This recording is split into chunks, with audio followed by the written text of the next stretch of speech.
Mais non. Elle est allée demander au monsieur parce qu'il est tombé juste au bord. 감사합니다. Incroyable. J'aimerais avoir lesquels. 한국에 처음 온 프랑스 여성이 있습니다. 비행기 난기류에 시달리느라 도착하자마자 쓰러질 것 같았던 그녀가 다음날 아침 눈을 뜨자마자 카메라를 들고 뛰쳐나갔습니다. 그리고 그날 하루 동안 모르는 한국인에 대해 3번 선물을 받았습니다. 첫 번째는 음식점 아주머니에게서, 두 번째는 길거리 아저씨에게서, 세 번째는 뽑기방 직원에게서. 도대체 서울에서 무슨 일이 있었던 걸까요? 오늘 소개할 주인공은 프랑스 유튜버입니다. 친구 알리아와 함께 생애 처음으로 한국 땅을 밟은 그녀는 출발부터 순탄치 않았습니다. 비행기가 엄청난 난기류를 만나는 바람에 도착하는 순간까지 멀미에 시달렸고 인천공항에 내리자마자 몸을 가누기조차 힘든 상태였다고 하는데요. 그런데도 다음날 아침이 되자 언제 아팠냐는 듯 훌훌 컬고 일어나 서울 거리로 나섰습니다. 한국이 주는 설렘이 멀미보다 훨씬 강했던 모양입니다. C'est parti, je vous laisse avec les images de ce premier vlog en Corée. 그녀가 첫 번째로 향한 곳은 서울 홍동거리였습니다. 하얀 꽃이 만발한 가로수길이 도심 한복판을 가득 채우고 있는데요. 파리를 한번 떠올려 보세요. 물론 파리도 아름다운 도시입니다. 그런데 파리의 가로수는 어디까지나 가로수일 뿐이에요. 그냥 서 있는 나무입니다. 그런데 서울은 달랐습니다. 하얀 꽃을 활짝 피운 나무들이 도로 양쪽으로 끝도 없이 이어지고 그 사이사이마다 개성 넘치는 카페들이 손님을 맞이하고 있었거든요. 그 광경을 처음 마주한 이 프랑스 여성의 머릿속에는 딱 한 가지 생각만 남았을 겁니다. 이게 진짜 도시가 맞는 건가 하고요. 거리를 걷던 중 두 사람은 카페를 발견합니다. 줄이 꽤 길었지만 기다릴 만한 가치가 있었는데요. 직접 끓여온 신선한 딸기 퓨레가 바닥에 깔린 딸기 음료, 그리고 달걀 향이 진하게 배어있는 두툼한 팬케이크. 한 입 먹은 순간 예상보다 훨씬 맛있다며 눈이 동그래지고 맙니다. 프랑스에도 팬케이크는 있습니다. 그런데 서울 카페의 팬케이크는 결이 달랐습니다. 두께도, 식감도, 달걀이 살아있는 풍미도 프랑스의 크레이프와는 완전히 다른 색이었던 것이죠. 이제 본격적인 하루가 시작됩니다. 두 사람이 향한 곳은 한복 대여점이었는데요. 계단 하나하나에 일본어, 중국어, 영어로 안내 문구가 빼곡히 적혀 있는 이 가게는 전 세계 관광객들을 맞이할 준비가 완벽하게 되어 있었습니다. 한복 대여 비용은 1만 5천 원에서 3만 원 사이. 우리 돈으로 치면 최대 2만 원 정도인데요. 그런데 여기서 놀라운 점이 하나 있습니다. 한복을 빌리면 경복궁 입장이 무료가 된다는 사실입니다. Il y a aussi même des accessoires. Ici, on pouvait aussi se faire coiffer, mais c'est pas proposé dans toutes les boutiques. Niveau prix, il faut compter entre 15 000 et 30 000 won, ce qui fait entre 10 et 20 euros. Et ce qui est trop cool, c'est qu'en ayant la tenue, tu peux accéder gratuitement. 프랑스에서 베르사유 궁전에 입장하려면 성인 기준 20유로, 우리 돈으로 3만 원이 훌쩍 넘습니다. 그런데 서울에서는 옷 한 벌 빌리면 600년 역사를 품은 궁궐문이 공짜로 열립니다. 이 시스템을 처음 알게 된 이 프랑스 여성의 표정이 어땠을지는 굳이 설명이 필요 없을 것 같습니다.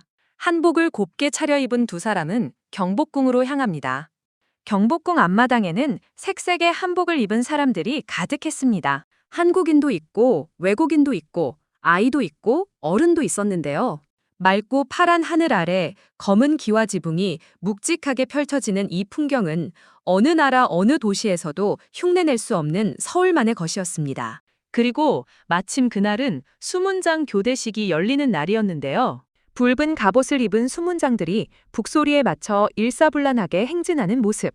뒤로는 현대식 고층 건물이 보이고 앞으로는 600년 된 왕궁이 펼쳐지는 이 장면은 그야말로 세상 어디에도 없는 풍경입니다.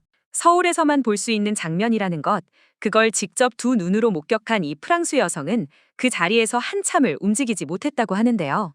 이 한 장면이 그녀에게 한국이 단순한 여행지가 아니라는 것을 증명해준 순간이었습니다. 궁 구경을 마친 두 사람은 근처 식당으로 향했습니다. 그런데 자리에 앉자마자 처음 보는 물건이 눈에 들어왔는데요. 바로 테이블 위에 놓인 태블릿 주문 기기였습니다.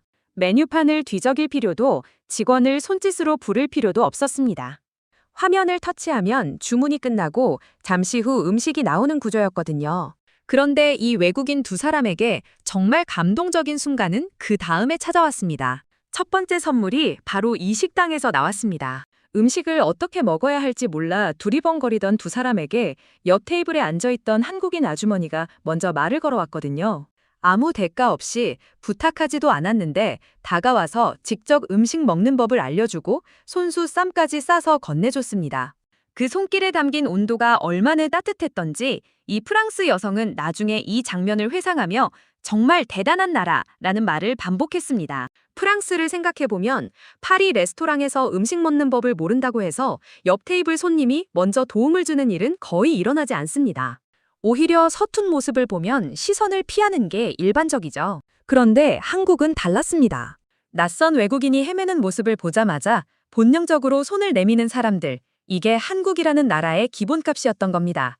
식사를 마친 두 사람은 익선동 골목을 걸으며 하루를 이어갔습니다.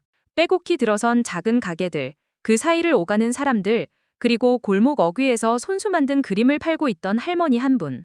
두 사람은 그 그림이 마음에 들어 구매를 했는데 나중에 고백하기를 그림이 예뻐서이기도 했지만 사실 할머니가 너무 안쓰러워서라고 했습니다. 그 솔직함이 오히려 더 인간적으로 느껴지는 장면이었는데요.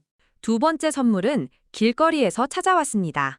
길을 걷던 중 한국인 아저씨 한 분이 갑자기 두 사람에게 말을 걸었는데 알고 보니 새로 출시한 화장품 샘플을 무료로 나눠주는 분이었습니다. 작은 마스크팩 하나였지만 두 사람의 표정은 금세 환해졌고 한국 사람들은 도대체 왜 이렇게 먼저 뭔가를 주는 거야? 라며 웃음을 터뜨렸다고 하는데요. 유럽에서는 길거리에서 낯선 사람이 뭔가를 건네면 일단 의심부터 하는 게 상식입니다. 그런데 한국의 길거리는 달랐습니다. 밤이 되자 두 사람이 향한 곳은 홍대 거리였습니다.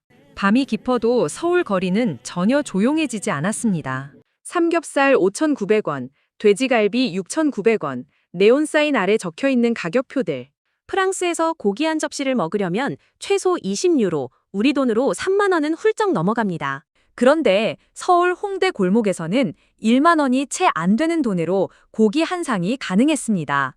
이 프랑스 여성의 머릿속에서 한국에 대한 기준이 또 한 번 통째로 바뀌는 순간이었습니다. 홍대 거리 한가운데서는 버스킹 공연이 한창이었습니다. 수십 명의 사람들이 바닥에 앉아 공연을 즐기는 이 풍경, 파리에도 버스킹은 있습니다. 그런데 파리의 버스킹은 대부분 지하철 통로에서 동전을 구걸하는 형태인 경우가 많습니다. 반면 서울 홍대의 버스킹은 무대가 있고 조명이 있고 관객이 있는 하나의 완성된 공연이었습니다. 이 차이가 얼마나 컸던지 두 사람은 한동안 그 자리를 떠나지 못했다고 하는데요. 그리고 밤의 마지막 코스는 오락실이었습니다. 한국 오락실의 뽑기 문화는 외국인들 사이에서 이미 유명하지만 직접 경험하면 또 다른 충격이 찾아옵니다. 실패한 친구를 그냥 지켜만 보던 직원이 조용히 다가오더니 아무 말 없이 키링 하나를 손에 쥐어줬습니다. 세 번째 선물이었습니다. 돈도 받지 않고 설명도 하지 않고 그저 안타까운 마음에 건네준 작은 선물 하나. 이 프랑스 여성은 그 순간을 영상에서 가장 오래 이야기했습니다. 오락실을 나오며 두 사람은 편의점에 들렀습니다. 1,500원짜리 주스, 2,900원짜리 소시지, 정갈하게 포장된 즉석 닭다리. 이 모든 것들이 편의점 한 진열대에 가지런히 놓여 있었습니다. 프랑스 편의점이라면 이 가격에 살 수 있는 것은 껌이나 작은 물 한 병 정도가 고작입니다. 한국 편의점을 처음 경험한 이 프랑스 여성에게 이 진열대 하나가 얼마나 충격적이었을지 그 표정이 모든 걸 말해줬습니다. 이 프랑스 여성은 한국에 도착한 다음 날 하루 동안 모르는 사람에게 3번이나 무언가를 받았습니다. 아주머니에게 쌈을 받고 아저씨에게 마스크를 받고 직원에게 키링을 받았습니다. 누가 시키지 않았고 대가를 요구하지도 않았습니다. 그냥 자연스럽게 본능처럼 흘러나온 친절이었습니다. 외국인들이 한국을 떠나고 나서도 한국을 그리워하는 이유가 음식이나 풍경만은 아닐 겁니다. 아마도 이 따뜻함 때문이겠죠. 우리에게는 너무 평범한 하루였을 겁니다. 그런데 그 평범함이 지구 반대편에서 온 한 사람의 인생 여행이 됐습니다. 외국인의 눈을 빌려야만 보이는 것들이 있습니다. 그리고 그 시선을 통해 우리는 매번 새롭게 발견하게 됩니다. 아, 내가 사는 이 나라가 이런 곳이었구나 하고요.